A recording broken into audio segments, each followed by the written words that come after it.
अस्सलाम वालेकुम, कैसे हैं आप लोग सब? उम्मीद है सब ठीक होंगे। अल्लाह पाक सबको अपनी हिफ्ज़ अमान में रखे। अल्लाह का नाम लेते हैं और स्टार्ट करते हैं अपना व्लॉग और नाश्ता करते हैं जी। और नाश्ता बड़ा मज़ेदार सा बनाया हुआ था मैंने। एग बनाए थे, साथ में ये सूखा वाला पराठा था, दूसरा पराठा था, गीला पराठा और सूखा सूखा पराठा एक बगैर घी के पराठा था और एक जो है ना सही से घी वाला पराठा था। और नाश्ता-वाश्ता कर लिया था हम लोगों ने। उसके बाद जी रूटीन पे आ जाते हैं अपनी किचन में। और किचन में बर्तनों में इतनी कोई बरकत होती है ना, इतनी कोई बरकत होती है। रात को इतना प्यारा किचन साफ़ करके सोती हूँ मैं, बिल्कुल एक बर्तन भी नहीं होता। सुबह में फिर इतने ढेर बर्तन होते हैं, खुद ही बर्तनों को हम लोग सिंक में लेकर आते हैं और समझ नहीं आती ये आए कहाँ से। अभी भी मैंने इतने सारे बर्तन धोए थे और ये नाश्ते के बाद मैंने ये सारे बर्तन धोए थे। और 10-15 मिनट बाद दोबारा देखती हूँ, फिर कोई ना कोई चम्मच पड़ी हुई है, कोई प्लेट्स पड़ी हुई है। चलें जी, कोई नहीं, किसी चीज़ में तो कोई बरकत है ना। साल के 12 महीने किसी चीज़ में इतनी बरकत नहीं होगी जितनी जो है ना वो किचन में है। तो कोई नहीं, बर्तन बने ही हमारे लिए, हम जैसी लेडीज़ के लिए हैं कि बर्तन गंदे होते जाएँ, हम धोते जाएँ।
अच्छा जी, बर्तनों से वो फ़ारिग हो गई थी, मैं किचन विचन साफ़ कर लिया था। आज मैं बना रही थी चनों का सालन।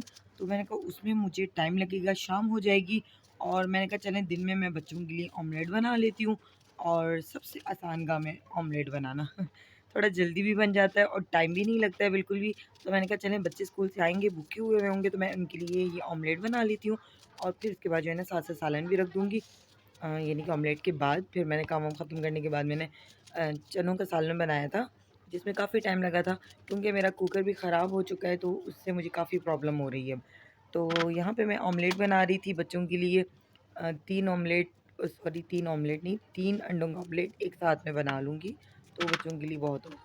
तो यहाँ पे मैंने सिंपल से ये प्याज़ कट किया, उसके अंदर हरी मिर्च डाली, नमक डाला, लाल मिर्च डाली और काली मिर्च डाल दी। बस सिंपल से जो है ना ऑमलेट बन जाएगा। बड़ा ही मज़ेदार सा ऑमलेट बनता है ये और झटपट बन जाता है। जब आपको कुछ भी समझ ना आए ना, बस 1 अंडा उठाएँ, एक छोटी-सी प्याज़ उठाएँ और उसको अच्छे से जो है ना फेंटें और ऑमलेट बना के दे दें। क्योंकि हम लोग बच्चे तो सिंपल अंडे पे खुश होते हैं, सिर्फ़ हाफ़ फ्राई वाला तो मैं ज़्यादातर वो सुबह में बना के देती हूँ, उसके अलावा नहीं, ताकि वो पेट भर के जो है ना खा लें।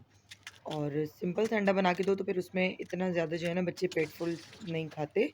इस तरीके से ये कि थोड़ा हेवी भी हो जाता है और अच्छा बड़ा भी बन जाता है।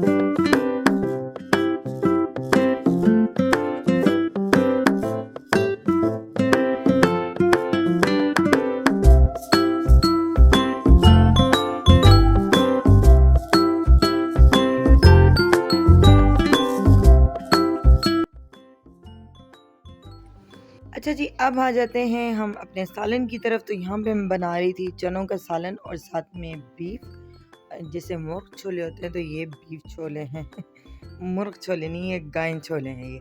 और यहाँ पे मैंने प्याज को लाइट सा ब्राउन कर दिया, उसके अंदर मैंने गोश्त डाल दिया था और उसके बाद ये मैं अदरक और लहसुन दोनों को मैंने इस तरीके से पीस लिया था और इसके अंदर मैंने डाल दिया था। अच्छा, अब मेरा कुकर बहुत ज़्यादा ख़राब हो गया, यानी कि इसके अंदर स्टीम नहीं रुक रही है, साइडों से स्टीम निकल जाती है और सीटी नहीं बजती है। पता नहीं क्या प्रॉब्लम है, अब कुकर का मसला है, ढक्कन का मसला है, रबड़ का मसला है, मुझे कुछ पता नहीं है। अब लेके जाऊँगी तो फिर ही पता चलेगा, लेकिन इसकी वजह से काफ़ी प्रॉब्लम हो रही है मुझे। और यहाँ पे ये चने थे जी, मैंने रात को ही भिगो के रख दिए थे इसको, तो ओवरनाइट इसको मैंने छोड़ दिया था और बहुत अच्छे जो है ना ये बड़े भी हो गए थे साइज़ में और कुक होने में भी ज़्यादा टाइम नहीं लगा। जबकि कुकर ख़राब था, सीटी नहीं बज रही थी, लेकिन फिर भी मेरी चने भी और गोश्त भी दोनों चीज़ें अच्छे से गल चुकी थी। हाँ, बिल्कुल जो हीरा टाइप मैं चाह रही थी, जिस तरीके से मेरे घर में गोश्त बिल्कुल टेंडर हुआ हुआ होता है, वो चीज़ नहीं हुई थी, क्योंकि ज़ाहिर है कुकर ठीक नहीं था, लेकिन ये कि गल गया था।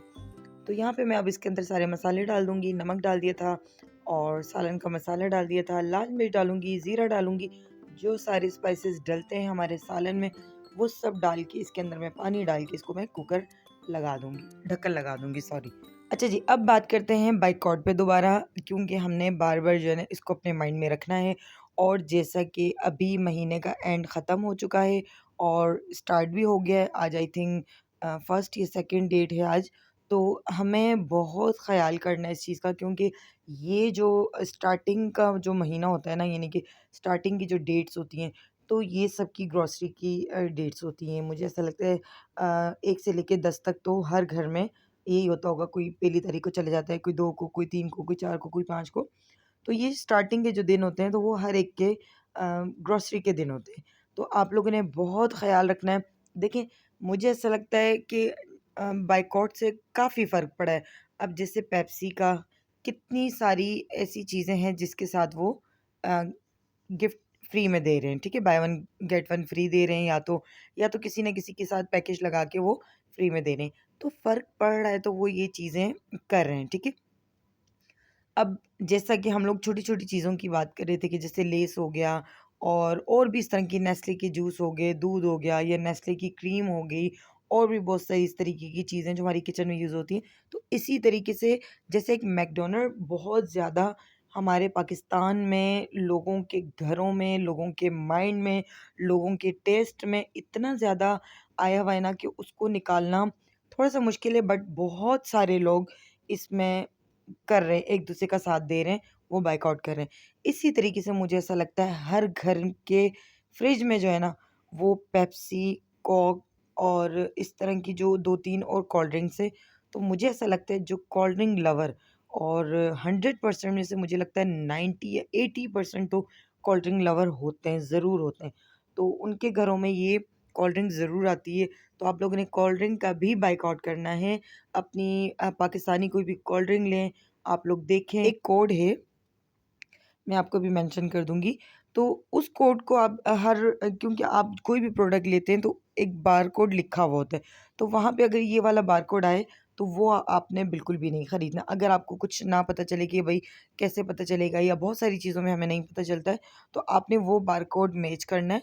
जब आप ग्रोसरी करने जाएँ तो वो चीज़ आपने नहीं लेनी जिस पे वो बारकोड होगा। तो आप लोगों ने बहुत ज़्यादा ख़्याल करना है, क्योंकि ये वाली ग्रोसरी के दिन है। हर चीज़ का आप लोगों ने अपने माइंड में रखना है। जो भी चीज़ ऐसी आप लोग खरीदेंगे, तो इन बच्चों को अपने माइंड में ज़रूर लेकर आइएगा कि अगर हम लोगों ने इनके लिए कुछ करना है, तो वो सिर्फ़ और सिर्फ़ बायकॉट है। तो ये थी मेरी आज की छोटी-सी वीडियो, उम्मीद करती हूँ कि आपको पसंद आएगी। तो प्लीज़, प्लीज़, प्लीज़ मेरे चैनल को सब्सक्राइब ज़रूर कर दिया करें, लाइक भी किया करें, कमेंट भी किया करें, और आपके सपोर्ट की ज़रूरत है, और वो आप लोग मुझे सब्सक्राइब से करेंगे इंशाल्लाह। Thank you. अल्लाह हाफ़िज़।